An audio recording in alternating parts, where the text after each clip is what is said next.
Hey everyone, I'm here with Brian Sanchez in our Carson City Fitness for 10 studio and Coach Krista in our studio in Sparks at Fitness for 10. Thanks for being with us. Thank Thank you. you.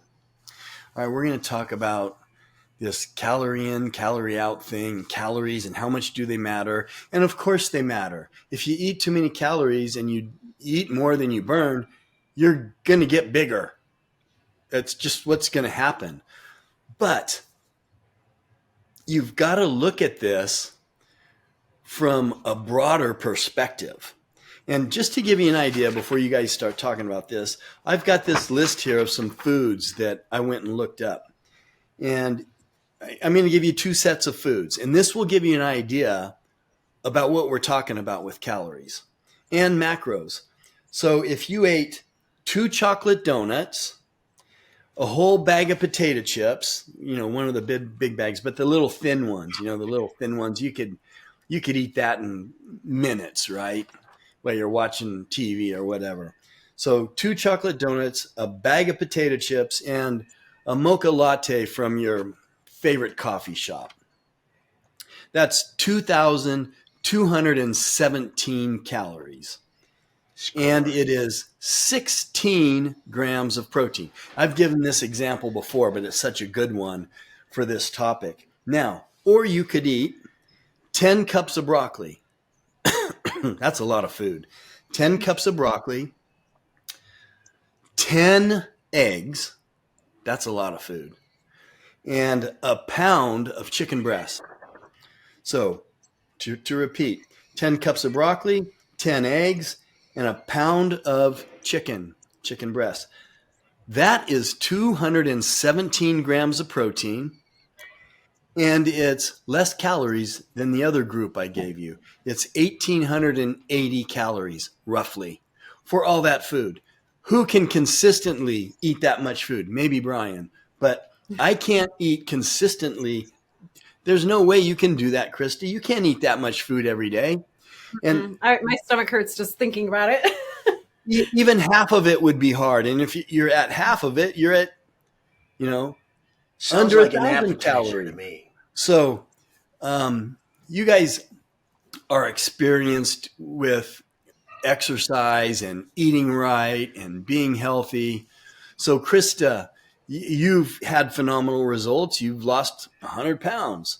So tell us how you approach this whole calorie thing. I agree as far as like calories in, calories out is it's too broad of a topic as far as that goes. It doesn't go deep enough into it because I was that person that was going to my local coffee shop every day as I was driving to work because it's right there, right? And I'm getting the 600 calorie drink and I'm getting the 400 calorie breakfast. And literally 2 or 3 hours later, I'm hungry. I need to go eat again because I'm hungry.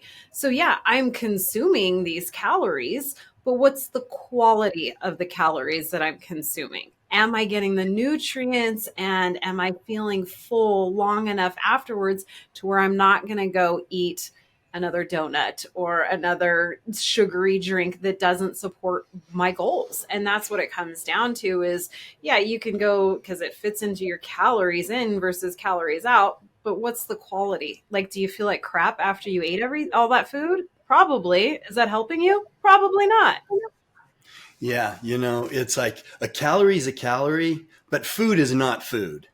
It's absolutely not. And you made a good point there about you're hungry. When you're eating processed food and you're eating junk, you're going to be hungrier an hour later, hour and a half later. You're going to want more because you didn't get any nutrients in that. The example I gave you with the chicken, the broccoli, and the eggs, that's 217 grams of protein.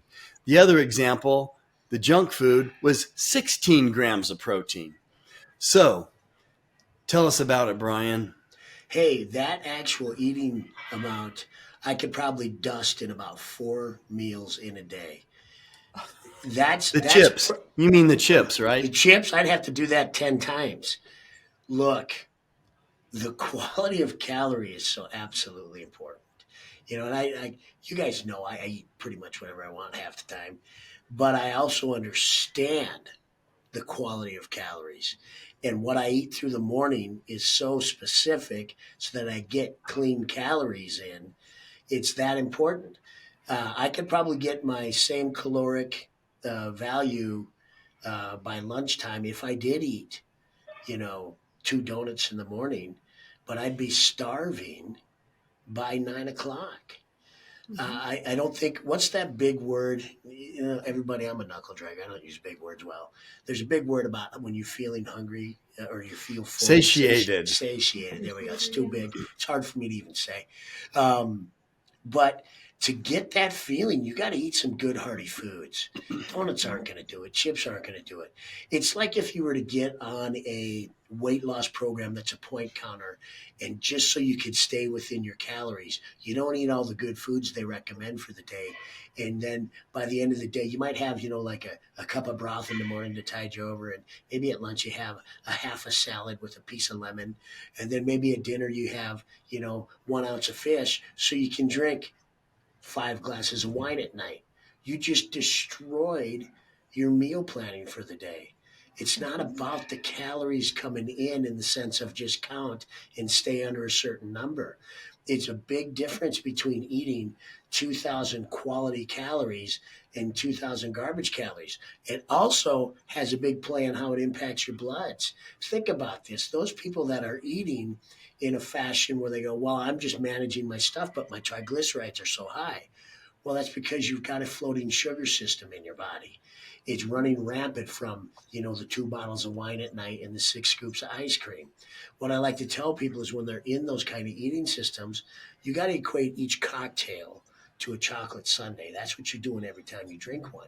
There's nothing wrong with drinking. Don't get me wrong. Enjoy yourselves, but be smart about it. Back out, take a look at your program. You will not lose weight if you stay on your program and you're already overweight and you continue to eat in the fashion you do. You have got to change your behavior outside of your current eating system to get that effective weight loss going on. If you're unwilling to change it, then enjoy yourself. Just lift, be strong, power lift, and have a blast. It's alcohol has 7 calories per gram. Fat has 9.2 calories per gram. Protein and carbohydrates have 4 calories per gram. So alcohol does have 7 calories per gram. But the thing about alcohol that gets you is your body stops everything. It stops processing and doing everything it wants to do, particularly your liver, and it focuses on the alcohol. Look, I drink alcohol. I like beer. I mean, I'm just as afraid of the other stuff in the beer as the alcohol, the wheat and all the glyphosate and who knows what's in it.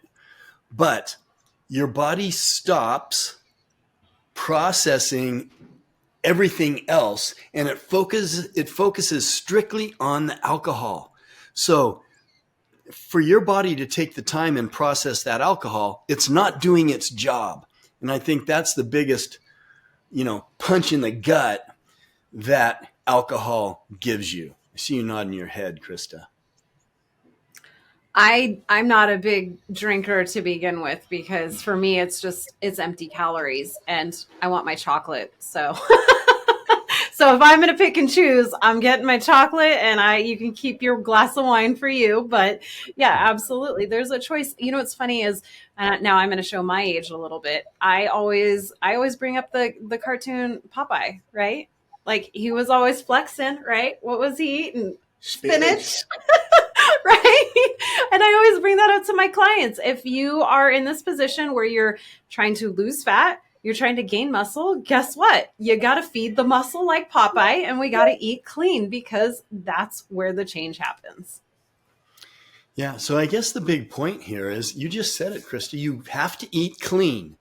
If you eat clean, it's a lot harder to overeat. It's almost impossible. I mean, you can do it if you're, maybe eating a lot of fats, but the problem when you eat a lot of fats, you're going to get, like Brian said, satiated, and you're not going to be able to eat that much of it. If you eat 5 or 6 eggs, who knows how long it's going to be before you're hungry again. It's because of the fat and the protein. your body processes it different. So um, it's really about what you eat. And when you're eating really clean, and I tell people, and you guys can, I'm interested to see or hear what both of you tell your clients first thing. If they're just their diet's so messed up, I want to know, like, for what I tell people is nothing, no processed foods, just eat whole foods, and then let's see what happens. And usually that's going to make a difference. You got to explain what whole foods are.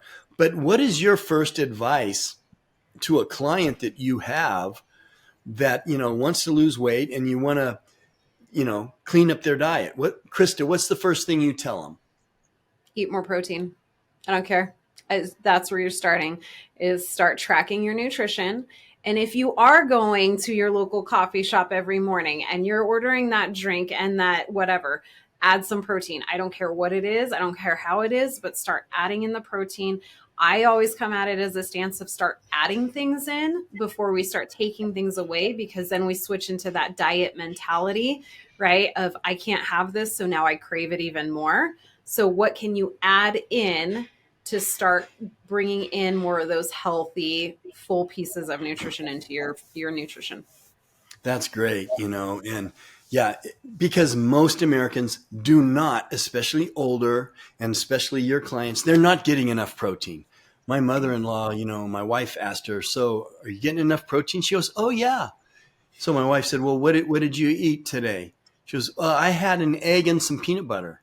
Okay, you got nothing, Right. So now, Brian, I know that when you count your calories, there's one thing you count, and your protein is almost always over 200 grams a day, right? Yes. And that's not easy, but that's interesting. That's the first thing, Krista. You're going to just give them one thing. You don't want to confuse them with all these things, throwing all these things at it. It's protein for you. How about you, Brian? Well, a part of what I do is I really think of the back end and how the people think. When I'm talking to people about weight loss, almost inevitably they want to come up with some crash diet program or change their eating system, kind of like Chris is saying. And I tell them to not change anything. And here's the reason why. When we first get started in a program, I want them to know what they're doing to their body. I know why I stay the size I am because of how I eat. And I know what I snack on. And I know darn well that if I want to lose weight, I got to pull some of that stuff out. But most people ignore that and they don't tell themselves the truth about what they're eating. So for me, it's really important. I go back to pen and paper and I want a weekly diary for those first 7 days that I can sit down with them and I tell them I want every ounce of fluid you put in your body. I want to know when you put it in, and I want to know every single thing you eat. And I always tell them, pay attention to white flours and sugars. Pay attention to that stuff because when you start talking about that, I personally think what we're going to start pushing them to is a protein enriched diet, a vegetable rich diet, because you're going to start talking a lot about. They'll immediately ask questions. What do you mean, no bread? What do you mean, no pasta? I'm like saying, no, no, no, no. I don't mean that. But let's find out what you're eating. Once they know what they're taking in every day, then you can have the conversation of, well, this is how we got here. Mm-hmm. 30, 40, 50 years of this kind of eating is what's brought us to the point to where now you're concerned with your weight, your size, your image. So what do we have to do differently to make that change? Then we can focus on how to adjust the foods. And I like what Krista said. We don't want to pull things out and create this diet that when you hit a certain point, you go off it and go back to your old ways. You've got to change your habits. If you don't change those habits of eating, I don't care what you're doing, you're going to gain everything back and then some. So to me, the importance is understanding what's going in your body first. If you don't know, you're not going to know how you got to being 50% body fat. We have to teach ourselves why we're in this position. Once we do that, we start making adjustments to the eating and bringing in clean calories, then we can start to affect weight loss. The workouts are going to work, everybody. That's not the issue. It's what we do outside of the gym and how we treat ourselves and have our little snacks. That's what kills us in any weight loss program, in my opinion. Great input for both of you. So, if you guys want to get a hold of Brian, you can send him a letter to By pigeon. Carson City. Yeah, send him a letter, or he's got you've got mail. You've got mail, right? So one of those two ways. Coach Krista is going to be a little different. How do they get a hold of you? Or how do they follow you on social media? Yeah, I'm on Instagram. My handle is it's Coach Krista. I'm on Instagram usually, TikTok. All my social media is it's Coach Krista. Instagram's my main hub though. Yeah, Brian, I wonder if you're going to get any letters there at the club. I hope I do. I actually had one sent to my house this week, and it was a very positive one from a client. So it does happen. Yes, I got a letter. Brian does things the old-fashioned way. All right. Hey, let's do it right. Both of you, thank you so much for being with us and for your input. Thanks a lot. Thanks, everybody. Thank you.